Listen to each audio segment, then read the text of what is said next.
كتير منا بنحب الفلفل الحار وأحيانا بنشوفه بكميات كبيرة وأسعار حلوة نشتري، بس حقيقة ما بنستخدمه كله. من أفضل الطرق هو إنه نستخدم الثمار اللي طازج جدا، بتكون ملساء جدا من الخارج وما في عليها أي علامات. نضعها في أكياس حفظ الطعام بالفريزر زي ما انتم شايفين هيك.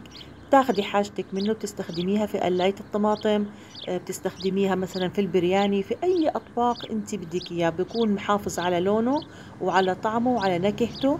والحبة ما شاء الله ممتازة ورائعة. وهاي أحد اقتراحات التخزين. يعطيكم العافية.